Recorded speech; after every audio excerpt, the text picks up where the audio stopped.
Well, welcome again to the last event of this conference. I hope you've enjoyed it. I certainly have, even though I've sort of had to jump from here to there and not see much of anything.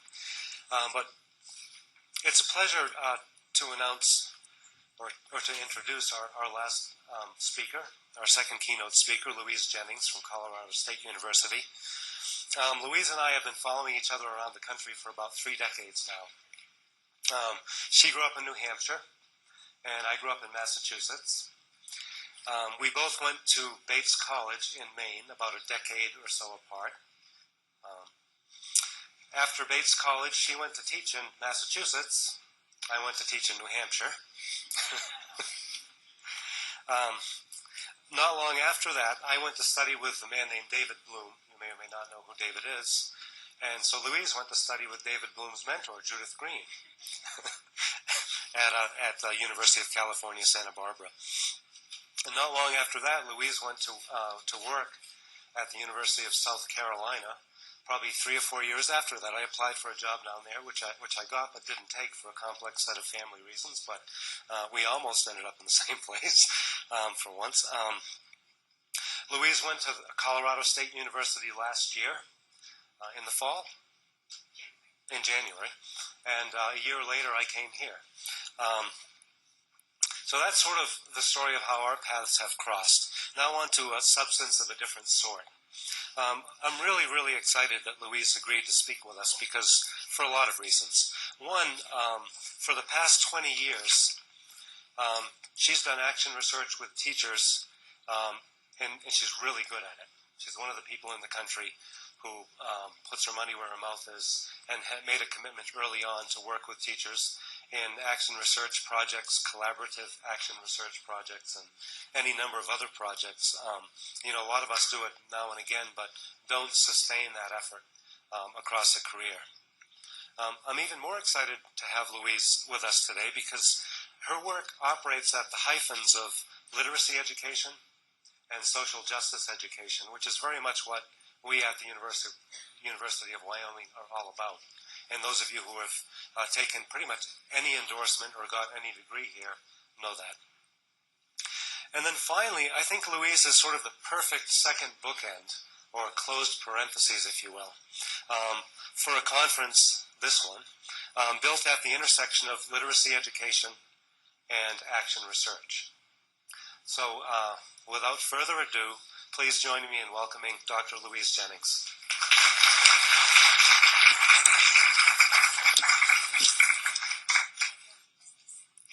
Thank you. That was nice. I don't know if I wore the right clothes for this. Can you hear me? Do I need to speak louder? Is that good? Great. Thanks so much. What a nice introduction. I'm really pleased that George invited me to be here.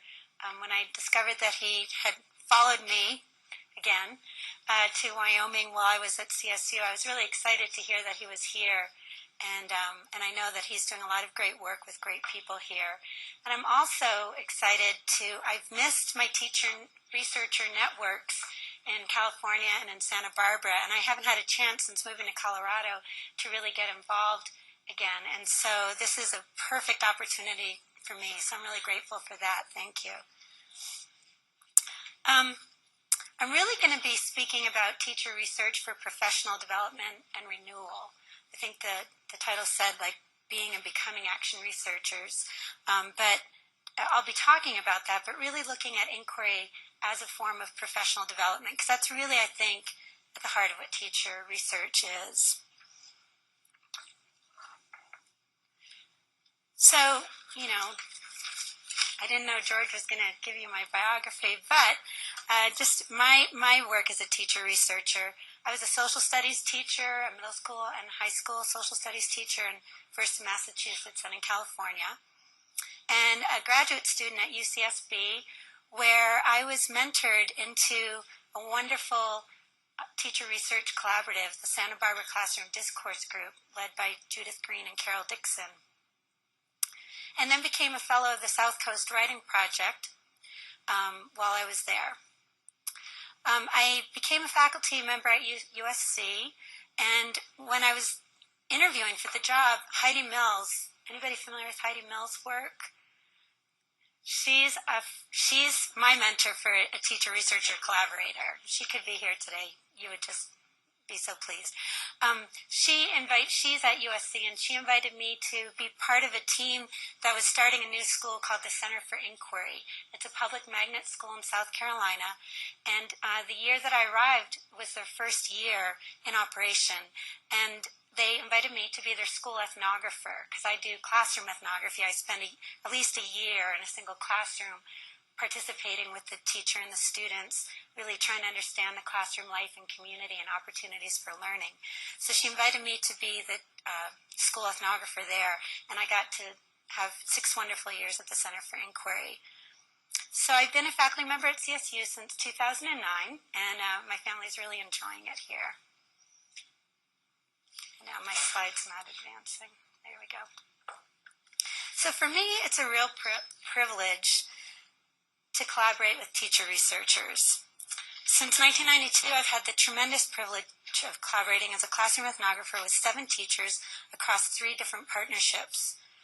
As a graduate student at UCSB, I was invited into the Santa Barbara Classroom Discourse Group, a collaboration of teachers, university faculty, and graduate students that I'm going to be describing a little later in the presentation. I spent 1 year collaborating with Sabrina in her classroom and 2 years with Irene Patnaugh in hers.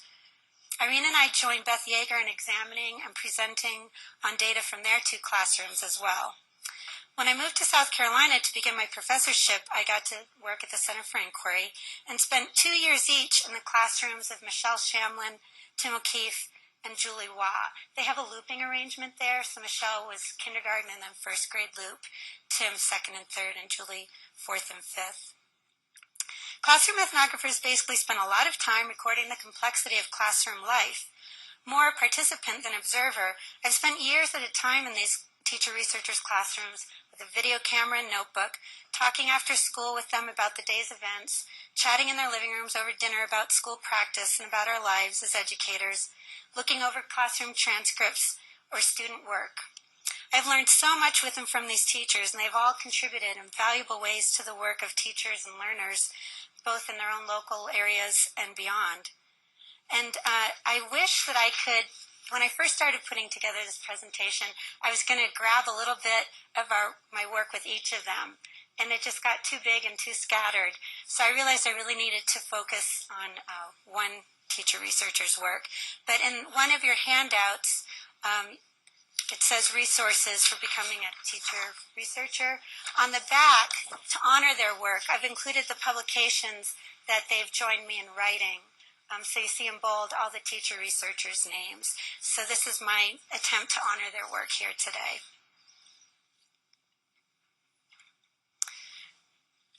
So you might be familiar with the work of Tim O'Keefe. He works closely with Heidi Mills.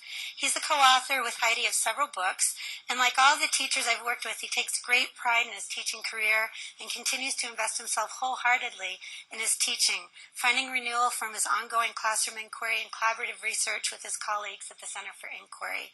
So I'm going to be inserting his insights throughout this presentation.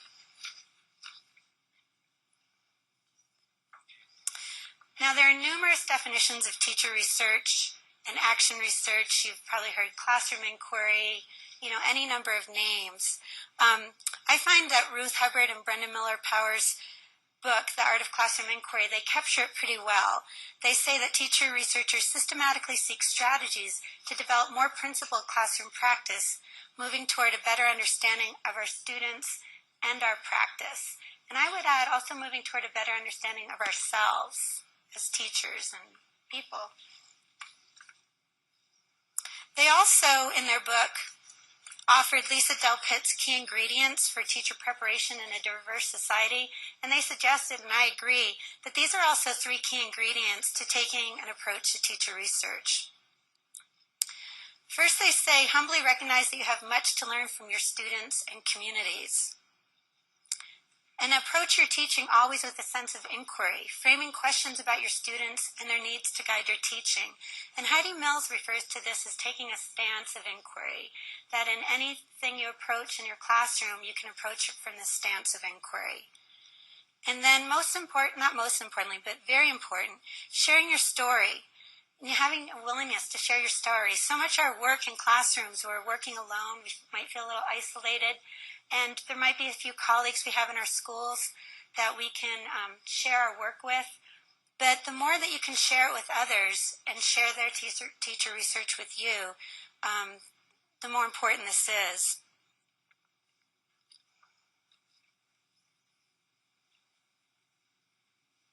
So cultivating an inquiry stance in practice, one of my co-teacher researchers, Irene Patna, once said in a letter to me, "Thank you for giving me my ethnographic eyes."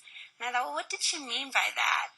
And I think she really was saying that she was appreciative of the opportunity by working with me in the classroom to take this inquiry stance and to see her classroom through these inquiry eyes. That means making visible the complexity of classroom life, teaching, and learning. Examining how knowledge and opportunities for learning are constructed over time. So ethnographers were really interested in looking at questions of culture and looking at classrooms as cultures and trying to understand how these cultures get cultivated and reshaped over time. Taking an insider perspective. So when I'm doing research in the classroom, I'm not sitting there as a neutral outsider. I'm trying to understand, what does this experience feel like for the students? What does it feel like for the teacher? And always looking closely and listening carefully. That's really at the heart of this. It's an intentional and systematic posture to really look carefully and with an inquiring mind at what's going on in whatever learning environment you're working in.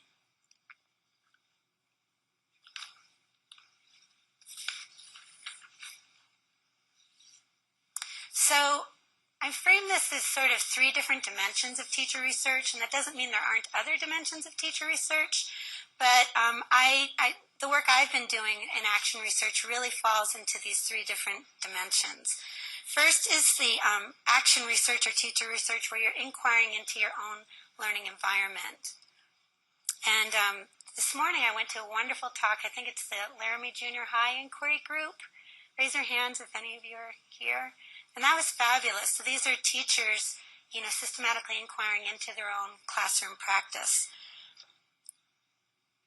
There's also collaborative research. I think of collaborative research as when I partner with another to research teaching and learning. And oftentimes, for me anyway, that's been me as a graduate student or a faculty member partnering with a teacher and working together to understand classroom life and learning in their environment. And then there are teacher study groups or professional learning communities. And again, the Laramie Junior High Inquiry Group is a good example of this, where you're not just doing research in your own classrooms, you're actually collaborating, working together, and maybe approaching inquiry as a team, or at least sharing with each other what you're learning and building on each other's knowledge. So I'm going to be giving you examples from my work with other teacher researchers to demonstrate some of the aspects of action research in these 3 different dimensions. And I really want to focus on the benefits to the teacher researchers, to the learners, and ideally, if you're going to be sharing your work with others, to the profession.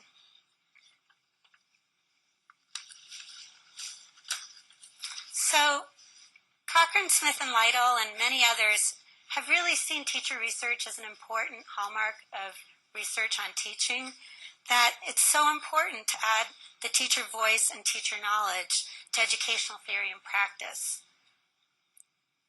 Across all these dimensions, teacher research provides a way to add this voice to theory and practice, just as teachers draw on theory to inform their practice. And it's really important to emphasize the critical work. I'm always in awe when I'm in classrooms and I see great things going on, the complexity of what's going on, the miraculous work that teachers and learners do. Even when it gets messy, it's still so interesting to study and understand, and to value and really honor your knowledge as a teacher and try to understand that and be able to articulate it to others in a way that we can learn with and from each other. Because our own research on inquiry can help us make visible in practice those complexities and link theory and beliefs and values about teaching and learning to practice. So that theory-practice link is really important, and I think you're going to see it across this presentation. Oops. So, action research or classroom inquiry. How many of you are engaged in some sort of action research now? Great. Are you doing it to inform your own teaching? How many of you are doing it to inform your school of what's being accomplished in the classroom? Or sharing with other educators in professional forums such as this? Great. Excellent. So you've already got some good teacher, researcher experts in the room. I hope everybody got to see who they were and hopefully can be collaborating with each other.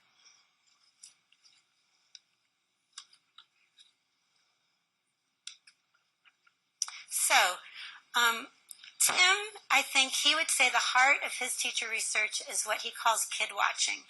Yetta Goodman coined this term, but Tim's really brought it to life through various presentations and articles that he's written. And he is the consummate kid watcher. He says that he can't even begin teaching until he's had a reading conference with all of his students at the beginning of the year and a written conversation with all of his students.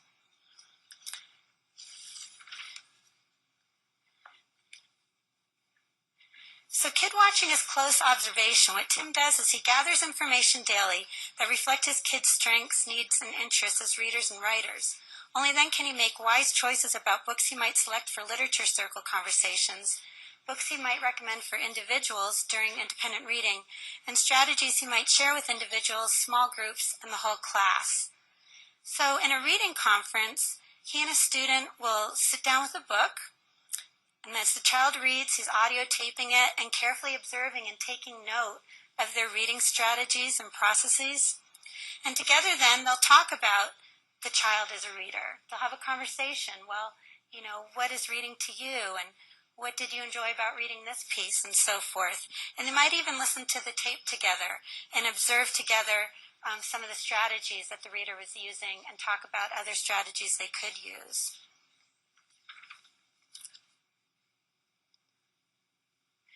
Written conversations. How many of you are familiar with written conversations? Okay.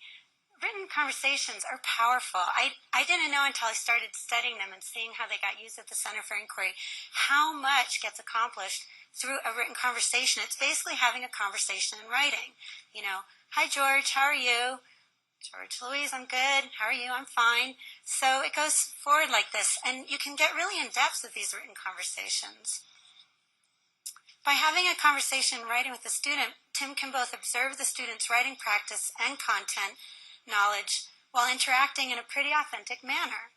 So here's an example of Tim's conversation about Charlotte's Web with Tom. I don't know if you can read that.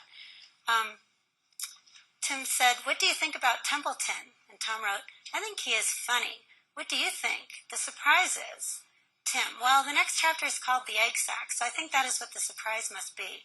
"Why do you think Charlotte said she was doing something for herself for a change?"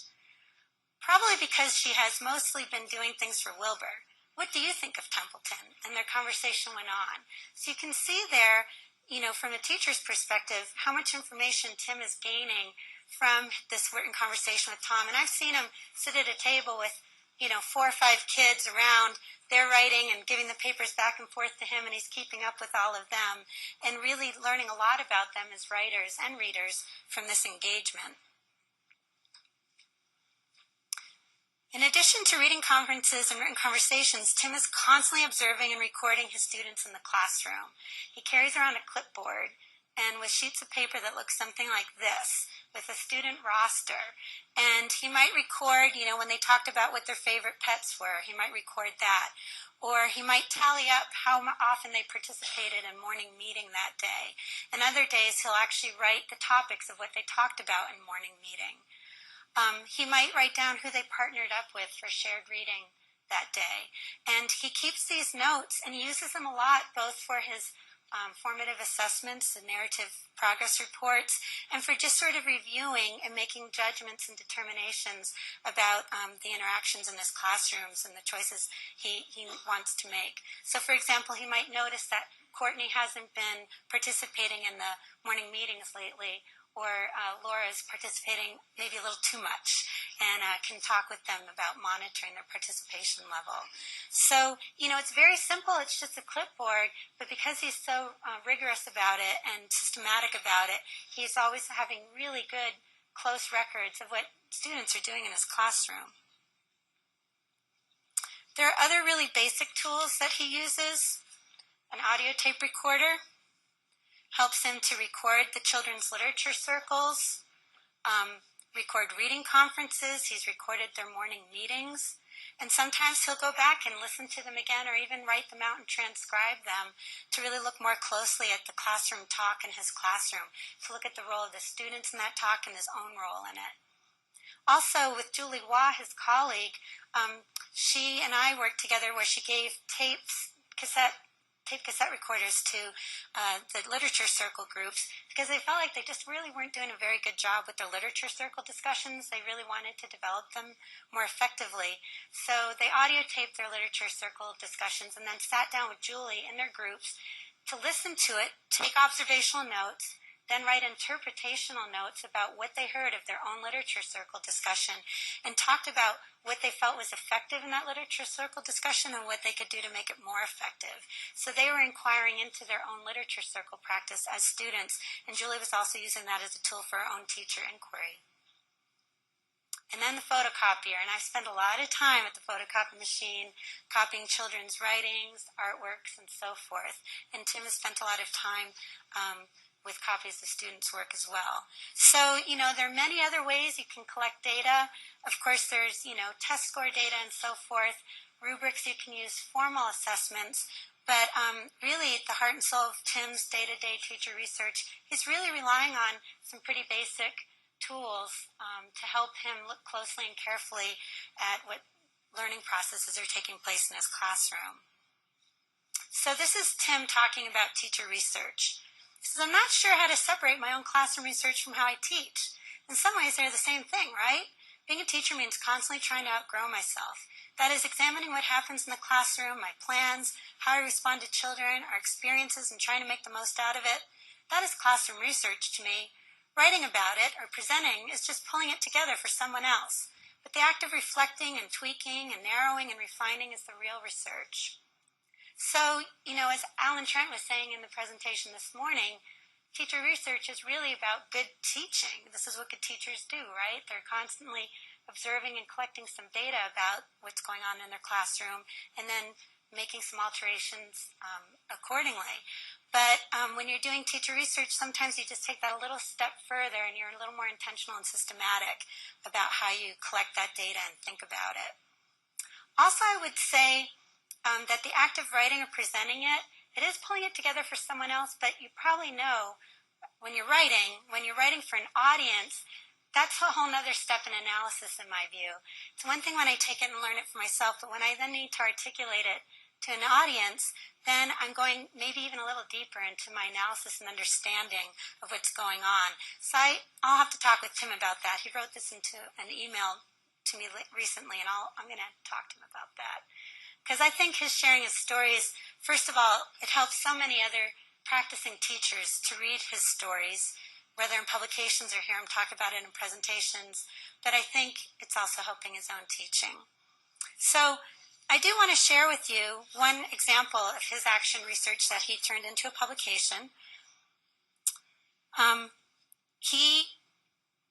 We developed, Heidi Mills and Amy Donnelly, who was the school's first principal and also a university partner, co-edited the book called From the Ground Up, Creating a Culture of Inquiry. And it's really telling the story of developing the Center for Inquiry. And it includes mostly chapters by the teacher researchers themselves who were engaged in action research projects and sharing them in this book. So I'm going to be sharing with you from Tim's chapter.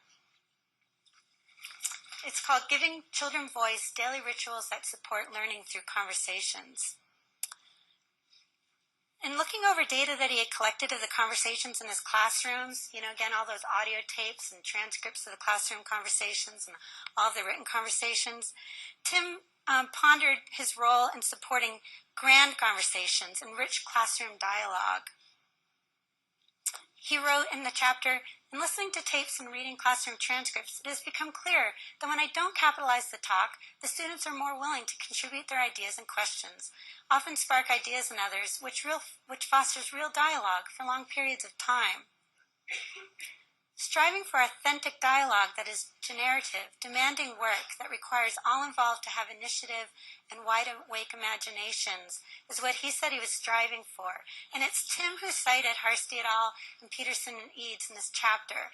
And that's where I'm trying to help you see his going back and forth between practice and theory here. He's thinking of some of the theories and ideas of some of what he calls his distant teachers and trying to see how he could make them work in practice or see how they are working in his practice. So his questions were, how do you promote authentic conversations about current events, science, geography, mathematics, or language? He wasn't really wondering so much about discussing the literature, but really looking at content knowledge. Are there ways to invite parents into our important classroom conversations? And could these conversations be used to uncover and investigate curriculum content?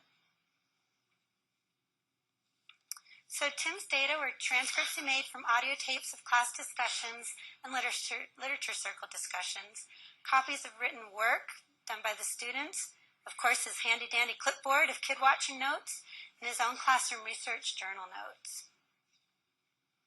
So he features a conversation by Melissa and her mother discussing an article about Martin Luther King and the Civil Rights Movement. And I thought that was on your handout, but I discovered late last night it wasn't. They have another conversation on their handout about a different text. So you can enjoy that conversation at another time.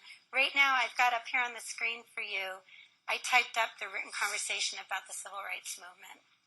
Melissa said, "Why did the black people have to drink from a water fountain that said colored?" Mom, "The rules were different then. Many white people thought black people should have separate schools, churches, and everything. Most white people thought they were better than black people. What do you think of this? How do you think the black people felt?" Melissa, "I thought the black people already knew that it was not fair. How did you feel?" "I think it was not fair." Mom, "I agree. It must feel really bad to be treated like that. I'm glad that things are changing and that we now have laws to make sure all people are treated equally. What do you think of the way Martin Luther King tried to change things?" "I feel good that Martin Luther King changed things. Do you think he was treated like that?" Mom, "Yes, I do. I like the way he told his people not to fight, but to solve their problems without violence. I think Dr. King was a very wise man. Do you think he was a hero? If so, tell me why." Melissa, "Yes, because he changed violence to happiness. Do you think that's why he's a hero?" Mom, "Yes, I think he's a real hero. I think he made a huge difference in America. Just think, without him, you might not be going to school with all your black friends. Wouldn't you miss them?" Melissa, "Yes, I think he made a big difference too. Would you miss your black friends?" Mom, "Yes, I like having black and white friends. It makes my life richer to have many kinds of friends."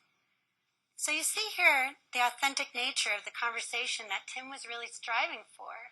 And he'd probably say, well, I didn't have to do anything but offer them the invitation, but we know that actually there was a lot of work going on with the families at the Center for Inquiry, both in his classroom and when the kids were in kindergarten and first grade with Miss Shamlin, working with the families to help them engage in an inquiry kind of dialogue.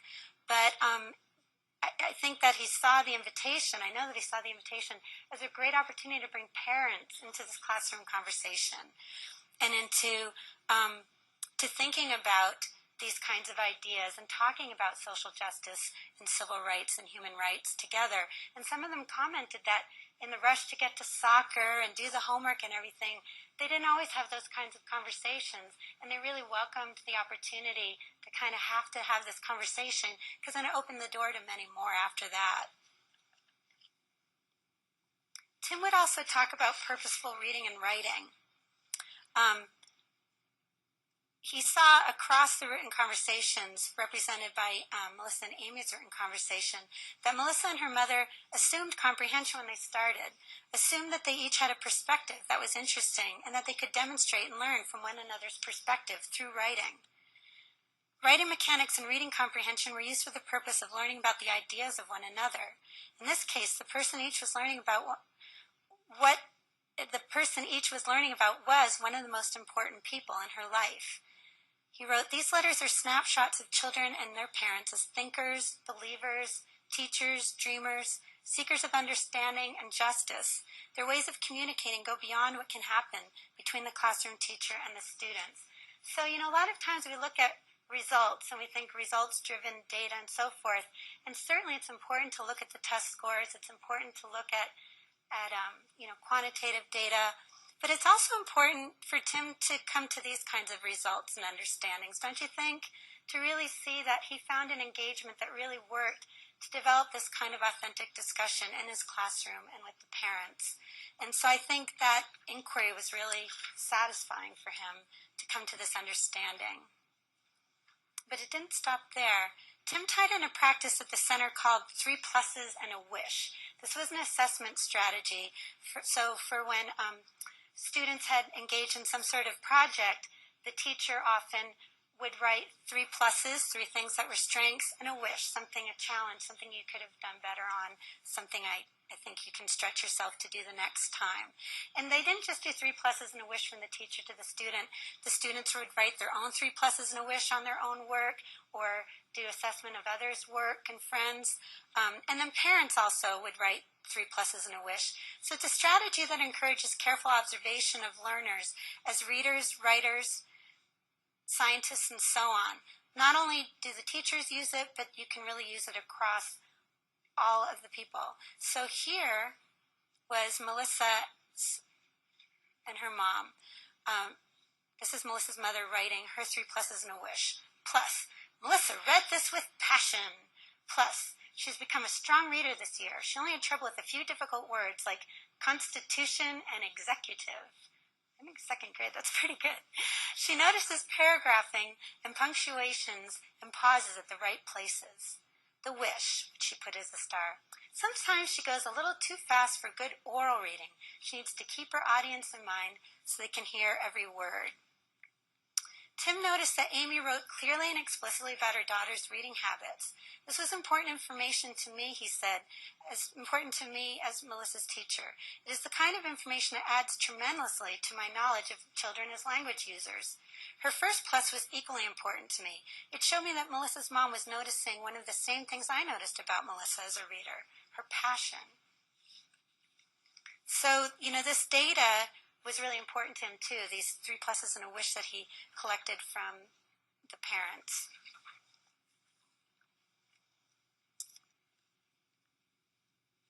So Tim's insights include that written conversations are a meaningful strategy for bringing parents into class conversation, enriching class content, and they have the potential to enrich family conversations by nurturing an inquiry stance. So again, these were his findings, and maybe not ones he would necessarily present at a school board, but ones that were really important for him to understand about his own classroom, and ones that were also important to his other colleagues at the Center for Inquiry to hear about. All right, so I'm going to sort of switch gears a little bit to looking at collaborative inquiry now, collaborative research between, in this case, Tim and myself. So looking at the Center for Inquiry, Heidi Mills and I both collected data in collaboration with the teachers. Heidi collected data across all the teachers' classrooms, and there was 1 per grade, so 6 classrooms. It's doubled in size since. Now there are 12. And I followed the first kindergarten cohort through their graduation. So I spent 2 years each in each of these teachers' classrooms. And when I would collaborate with the teachers, I would first sit down with them. We'd have a conversation about, what do you want to learn from our collaboration? What role do you want to play in this? Do you want to do any note-taking yourself? Do you want to be presenting from this research? What role do you want me to play? Do you want me to be in there with the students on the floor with them? That was my preference. Or do you want me to sit back more? and so forth, and what role do you want the students to play? And oftentimes they would be really enthusiastic about, of course, including the students as ethnographers as well. And so oftentimes I give the students ethnographers notebooks to take notes about the classroom, or they'd even run the video camera, which was really their favorite thing to do. I got some funky shots that way, but they enjoyed it. So Tim says that engaging in collaborative research is the icing on classroom research. Having an adult to think up and give a more objective view on what is happening is tremendously helpful. Before, I spent several years almost completely alone in my classroom. I didn't really know what I was missing, so I was okay. But after working with teacher researchers I really respect, I grew and changed as a teacher in a totally different way. For one thing, everything just sped up. Insights that may have occurred to me over time were far quicker with an informed adult to speak to. Having another's perspective, someone whose opinion I value and trust, simply widens my vision. So it helps me to hear that, because sometimes when I'm working in teachers' classrooms with them, I just feel like I'm getting so much, I'm learning so much with and from them, and I wonder what they're getting out of it. And it's good to know that they're really seeing a lot from it too. So our collaboration, one of them that I'll focus on, was focused on written conversations on human rights and civil rights between students and their parents. And this is based on the article that George was nice enough to photocopy and put in your registration bag, the article in Language Arts. You might recognize the picture there. That's Tim and Heidi O'Keefe with their two sons, Devin and Colin, having written conversations in Tim's classroom. They didn't just do this for the heck of it. It's because I needed a picture of written conversations, but they of course did them a lot at home. And Devin is now in his first year at the University of South Carolina. He was, I think, 7 there. So there were 2 sets of written conversations between students and parents that focused on civil rights and human rights that Tim had in his classroom. I was fascinated by the power of these written conversations and asked Tim if he was interested in looking at them in more depth and look at their role in teaching and learning more closely with me. So our questions were, how do written conversations foster inquiry? And I was a social studies teacher, so I really wanted to know how they fostered historical inquiry. And what role do written conversations play in fostering a community of learners that includes families? So, while Tim was busy teaching, I was busy coding and categorizing all the data, all the written conversations between all the kids and their parents. There were 2 sets of them, all the 3 pluses and a wish that came with that, and so forth. And in our article in Language Arts, Ruth Hubbard and Brenda Miller Power have an insert that talk about ways you can categorize and code your data. So it's basically just looking for patterns in your data. And I talked over those patterns with Tim, because we were inquiring together, and then we refined them a little bit and came up with seeing the role of written conversations in students, parents, and teachers constructing an expanded discourse of historical inquiry that went beyond sort of memorizing dates and facts, and also played a role in strengthening relationships. So in expanding a discourse of historical inquiry, if you look back to, well, you can't because it's not in your handout, but if you think back to Melissa and her mother's written conversation, you see first that there were really generating probing questions, not just what was this date or so forth, but real probing questions like, why did the black people have to drink from a water fountain that said colored? I mean, that's a profound question, which required quite a thoughtful response. And how do you answer that? Do you think he's a hero? If so, tell me why. Melissa, dig into it. They also drew on personal experience. They spoke from their identities, in this case as European Americans. Melissa's mother wrote, wouldn't you miss your black friends if there were still segregation today? The African American families approached written conversations from a different personal stance, of course, and that's reflected in the article on Language Arts. Making connections to past and present.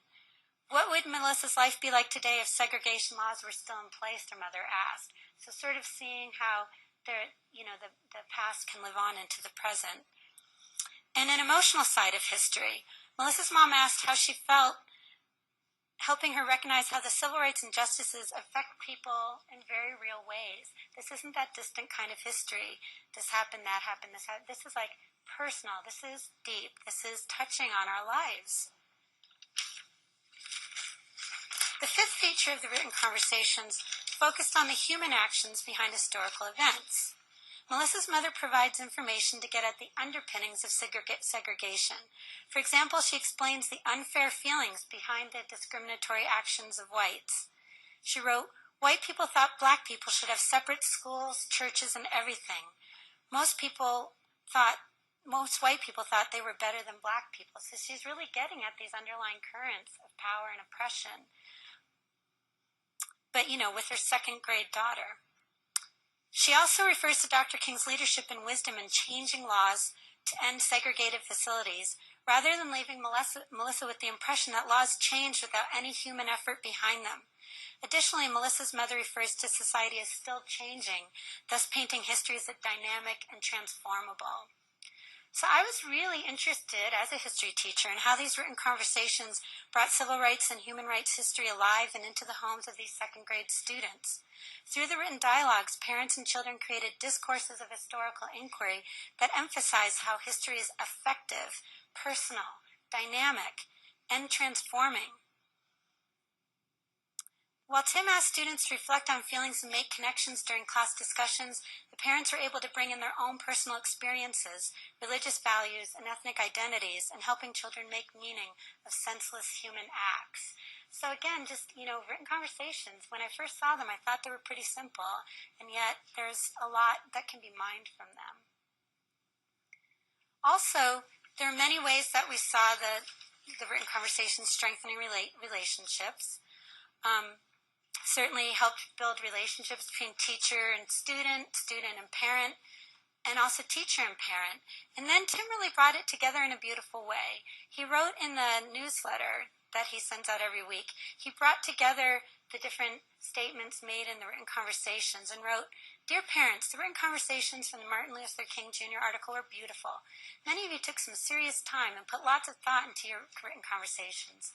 In addition to getting to know your child better as a reader and writer, you had the chance to discuss some pretty important issues concerning history, racism, and equality.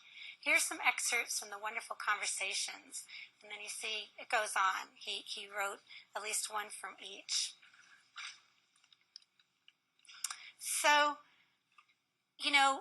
we see what Tim could value from his own classroom research, and I like to think that there was some value to me being there as a collaborative researcher working with him, besides doing all the data analysis and coding and everything.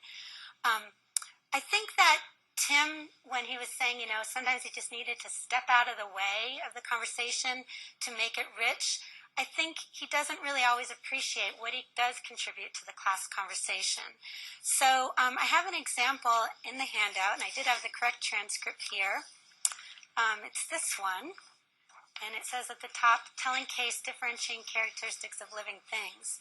This is a discussion not related to the civil rights and human rights, but on another day when they were going through a unit on living and non-living things and generating ideas, trying to understand, how do you define living, a state of living, non-living, dead, and so forth. So I've asked people around the room to read different parts, and I do believe that David Pearson is Hutton. Go ahead.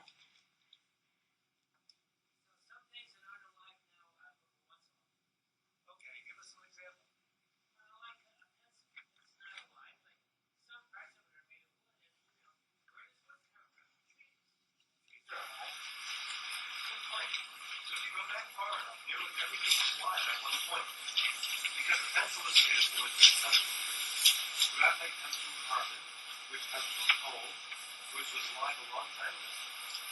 If something is dead, what's that different? What is that that's different about it from when it was alive? That's a big question for me. Its heart stops beating. So what about a tree? It doesn't have a heart. So you're thinking about animals. I'm going to write that down. Heart stops. I guess we're thinking about humans, not breathing. How about, what are some characteristics of things that are living that may help us come up with a definition? Think of some things that are alive. What do they do? they move? Think of characteristics of what all living things have in common. It's very hard to think about plants and animals together. Plants can move. So somebody said all living things move. It seems that everyone agrees with that. And all living things need water. What else are characteristics of living things? I have two. My first thing is breathing. All living things breathe. Well, good. Does anybody disagree? How about plants? Plants breathe out carbon dioxide. They breathe in carbon dioxide. They don't breathe exactly the same way humans do, right? We use lungs. We breathe in oxygen. And maybe they all exchange gases. Nobody's disagreeing, so we'll put that out now up on the board. Well, my other one is that everything that's living has a certain kind of skin. Like plants have skin, and everybody has skin. Some kinds of skin, yeah. So I see what you mean. You wouldn't say plants have skin. They have some sort of covering. Tissue for their bodies. Well, I like that word, tissue, scientifically. Some kind of thing that holds everything together, right? Covering, that's all right. And I'll put skin in parentheses, like animals have skin, trees have bark. This is really good. So the conversation went on, and you could hear, thank you everybody for playing your role. And George had a pretty heavy role in this script, didn't he? He was talking a lot. Some would say that's really heavy teacher-directed conversation. But let's look at the teacher contributions and how they function to support students in a really probing inquiry. Perhaps this is like the work of scaffolding that David Pearson discussed last night. Tim helped his students tease out their ideas by asking for examples, like he did of Hutton, by clarifying and extending Hutton's contribution into an additional question about the nature of, quote, deadness, by offering counterexamples, as he did with Jack. He pointed out contradictions and differentiations with Laura and Jack, thereby clarifying distinctions among terms and concepts. And he helped the class engage in a critical analysis by considering more carefully the similarities and differences between plants and animals in terms of, certain vocabulary like breathing or protective tissue and other characteristics. So while Tim is right that sometimes rich conversations grow when he stays out of the way, it really helps look closely at the incredible work that he's accomplishing with his students to help them develop their critical thinking and talking skills. I do see that, in time in his class and beyond into years, because I got to stay with that class through their graduation in 5th grade, they did get more independent and needed less scaffolding in these kinds of conversations. But they were in 2nd grade at this point, and he was really helping them learn these approaches so that they could appropriate them.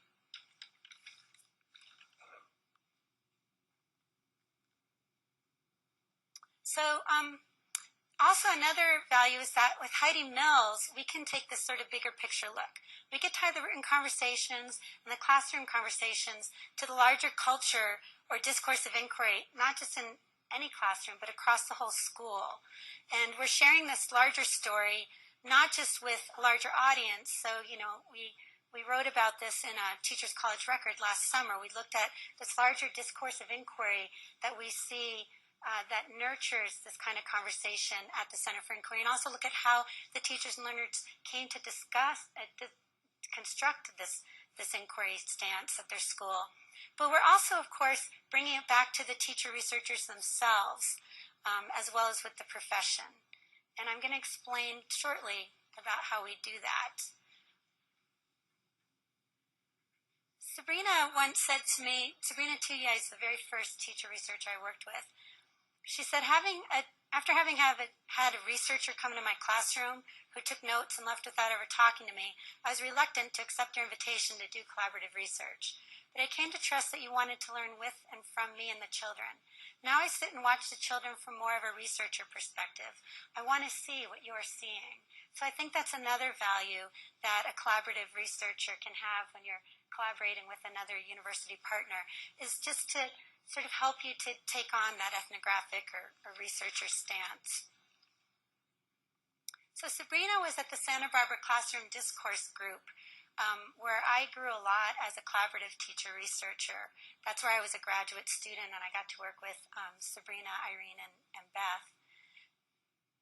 I also, I'm going to look at the professional learning communities at the Santa Barbara Classroom Discourse Group very briefly, and then a little briefly also at the Center for Inquiry. This is the third dimension of teacher researcher that I was talking about, where you're in a professional learning community or teacher study group. It's not just a collaboration with a partner. It's a whole group working together, maybe on even one common inquiry. So, looking at partnerships across schools, the Santa Barbara Classroom Discourse Group included a partnership of teachers, university faculty, graduate students, and K-12 students. We were across different schools, and graduate student researchers were paired up with teachers in elementary, middle school, and high school classrooms, and then would meet regularly the teachers, the graduate students, and the faculty, and sometimes even the K-12 students themselves, to talk about what we were noticing in their classrooms and the data we were collecting. We were focusing on literacy and learning in bilingual settings when bilingual education was still illegal in California. We had regular meetings to discuss our interests, and we co-presented and co-published at local, regional, and national conferences. And at times the teacher researchers were a little intimidated when, with Judith Green and Carol Dixon and the researchers, feeling like, well, I don't have this theoretical knowledge, but they came to see how important their knowledge was to this whole collaborative, that we were depending on the knowledge that they were constructing with their students every day in their classrooms and the interpretations they were making of it. They were very critical to the whole collaborative. And of course, on the academic end, the graduate researchers and faculty were able to take the lead on, writing the grant proposals and writing the proposals to get into national conferences. But whenever we could, the teacher researchers presented with us, and what they had to say was invaluable. Now, I'm going to spend the rest of my time looking at a within-school professional learning community at the Center for Inquiry, what Heidi came to call curricular conversations. The Center for Inquiry is admittedly a unique environment. At the time it was a small school of 6 classrooms. Now they still do curriculum conversations with 12 classrooms and 12 teachers. But teachers, when they're hired on, they know that they are going to be doing classroom research. It's part of it. It's the Center for Inquiry. And they know that the professional development is going to hinge on that research. But they also know they're not going to do it alone.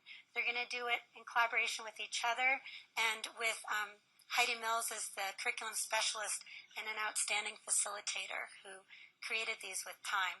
So Heidi wrote about this in the Language Arts article in 2001, and I'll just summarize very briefly some of her findings of what helped their curricular conversations to work well. First of all, they had to create a realistic, productive meeting time. They tried doing it during the after-school administrative meeting, and of course their time was taken up with administrative matters. And what they finally realized is they could take advantage of their MIT interns once a week, would take their students to lunch and then to recess, and then after that do a blanket reading fest or some other learning engagement with the students. And that would leave an hour to an hour and a half every week for the teachers to meet. And what they would do is they said we have to be focused on our beliefs and our actions and our values and really examine our own practice and really focus on our own questions.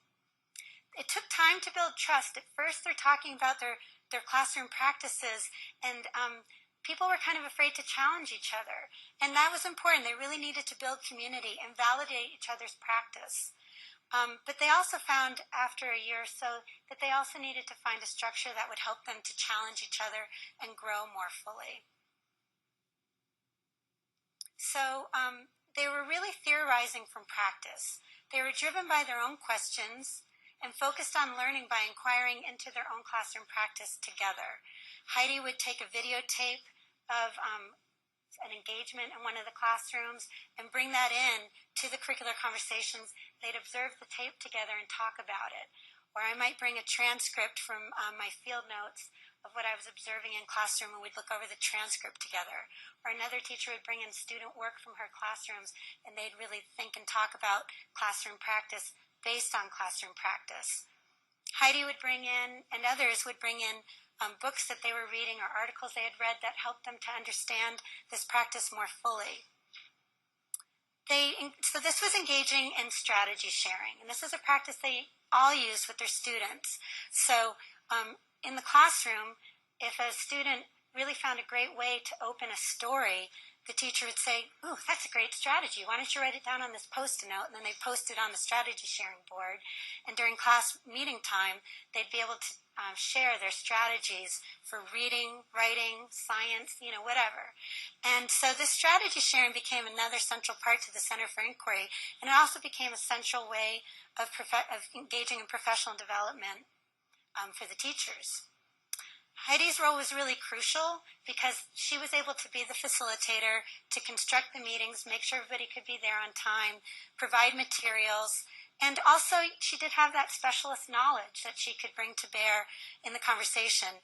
But more than anything, she really helped to bring out the complexity of the practice that they were living, the theory that they were living in their practice. And they did that with them for each other as well. So the framework they finally settled on that worked better for them, at first they tried 3 pluses and a wish. So they would observe a videotape of somebody's classroom or something, and they would write 3 pluses and a wish. And their wishes were always like, "Oh, I wish you'd do more of this." They couldn't really, they had a hard time challenging each other because they didn't want to criticize each other. So they moved to using this form when they would observe something about practice. They would first think, well, what are my burning questions, or what questions do we have? They'd know, okay, this videotape is going to be something on, a reading engagement, and what kind of questions do we have about how to facilitate a reading engagement? Then they would write down their focused observations. They'd watch the tape and write down what they'd noticed, and then make new connections by interpreting what they noticed. Like, oh, I really noticed how the teacher asked probing questions or something like that. Then what was really important for them is that led them to new questions. They'd look over what they were wondering about, their observations, their interpretations, and they'd discuss all this, and then that would produce new questions for them. And Heidi said that was more important than the wish. It was a lot more productive, and it helped them look from new and different perspectives at whatever the practices that they were studying. And then another important part was making informed predictions by creating new plans or curricular decisions. So you always want that theory into action. So she said they used these forms for a little while, and then after a while internalized them and didn't really need the forms, but that this whole process helped them to be more critical inquirers of their own classroom practice and each other's classroom practice, which led to theory and practice-rich conversations.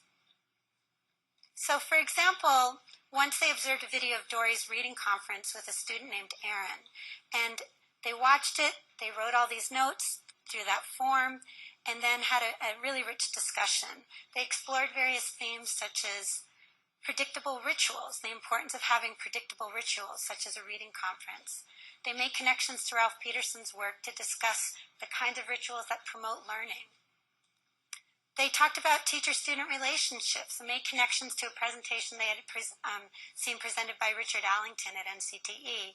And they detailed how Dory provided feedback to students crafted from her observations of their strengths, needs, and interests. So see how they're connecting theory to practice here and seeing theory out of practice? They looked at the responsiveness of how Dory provided direct feedback to Aaron on reading strategies he used effectively and made connections to strategies good readers use. So you can imagine while they're having this conversation, I know I'm always thinking when I listen to these conversations of my own teaching, like, do I do that in my classroom? Do I provide predictable rituals that really promote learning? I think I'm being responsive, but look at the way Dory did it. She was really specific and detailed. I think my responsiveness is more of a good job, and it's probably not doing it. So you can imagine how this generates new understandings and practices for all the teachers involved in the conversation. Another time they asked the question, as a school, how can we improve our narrative progress reports? They did extensive narrative progress reports every other quarter, and they found that they were getting a little bit flat. They had a session on anecdotal record keeping and talked about, well, how can we keep good anecdotal records that'll help us enrich our narrative progress reports? Tim provided examples of his kid-watching records, and other teachers shared their strategies, rubrics, and insights. And then Heidi provided examples from professional literature about ways that you can engage in more in-depth narrative progress reports. And she also, this was really helpful, typed up statements. She went over their narrative progress reports over the last few years and typed up a whole long list of statements that you could say. They said, you know, how many more times can we say, well, you know, you need to read more, or you're doing a good job with writing, but I wish you'd, you know, go beyond a single paragraph or something. They just found that they were getting flat, and so by seeing the whole range of statements they could make, they were able to look more thoughtfully and carefully at their students and how they were engaging in reading and writing, and find other ways to express this to the families, to the narrative progress reports. So this really leads to continuous school renewal. So inquiry is a basis for professional development, but hopefully, ultimately, it's also a basis for continuous school renewal that's grounded in the teachers' practices, in their questions, and in their knowledge.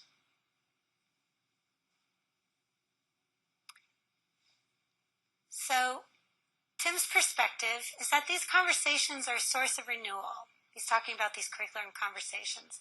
I look forward to them every week. We usually begin with peer coaching now, a structure that we need to be more consistent with.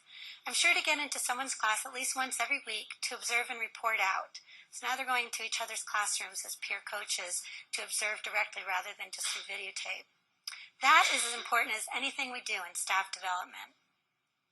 The well-chosen videos are also crucial as they create a basis for our conversations and actual classroom practice.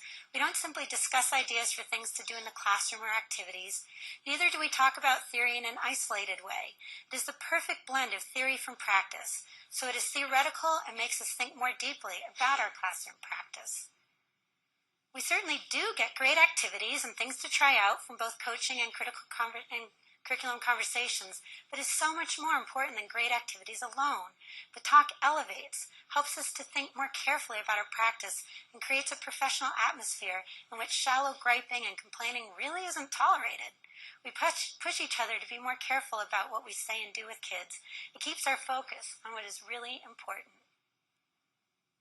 So, I didn't want to just be here talking. I talked a little bit longer than I had intended, but I really wanted to get you thinking and talking now. And what I'd like to do is invite you to take the next step and think about, if you're doing classroom research now, how can you move from classroom teaching to teacher research? What step do you need to engage in to make that step from being a classroom teacher to engaging in classroom research? Or if you're already doing teacher research, what can you do to move to a collaborative research approach, or maybe engage with others in a teacher study group? If you're already doing that, what are you doing to share your work with others, or bring others in to your collaborative? When you're thinking about sharing your stories, you have different options. There's the Literacy Education Conference that we're at now. There's Colorado Language Arts Society is very active, I hear. I've just moved to Colorado, so I'm learning about it. They've got a great website. That's classtalk.ning. What do I do with the fishing? Do I just exit out? Close. Thank you. Okay, and look what we've got here. We've got publications. When you're a member, you get the Class Currents newsletter every quarter, and the Statement Class Journal, and you can publish in the Statement Journal. Okay, they've got different themes coming up here for the fall 2000. They've changed this since I looked at it just 2 days ago. They've got teacher awards, various teacher awards. So if you're not familiar with this Colorado Language Arts Society, I encourage you to become familiar with it. It's a great outlet. There's also going to be this summer, is the person doing the writing project, Summer Institute here? Yes, do you want to announce it? If you're interested in this teacher as a researcher and writing project is something you may want to look into, we have a Summer Institute on campus 3 weeks. It'll be starting July 9th through the first, and all your expenses are paid. It's, I think it's 8 credits, university credits. So if you're interested, I have flyers here, and our website is just Wyoming Writing Project at the University of Wyoming. Excellent. So that's an excellent resource for you. Different state education associations. I'm active in the National Association of Multicultural Education, and they have very strong state associations in Wyoming and Colorado. And then, of course, there are national organizations like MCTE and IRA. Different journals like Language Arts also really try to bring teacher-researcher voices into the journal, and I know they're very willing, the editor is very willing to work with teacher-researchers to help them craft those articles. So, think about how to share your stories, even in your own school or beyond. So I would like you to, in about for about 5 or 10 minutes, with the people sitting right around you, we go to 3:45. What time do we go until? Oh, 3:30. Okay, we won't have time to do this. I'm sorry. But if we had, I would have said, discuss what kind of teacher research you've engaged in, what supported you and what challenged you. How can you take your action research to the next level? Can you invite a collaborator? Can you start that study group that you and your colleagues have been talking about for some time? Can you present or publish your work? And what benefits can you see from taking it to the next level? So that's what I was going to have you talk about and then share with us. And I'm sorry, I miscalculated. I thought we had until 3:45. But I guess we have a couple of minutes if any comments or suggestions that other people have.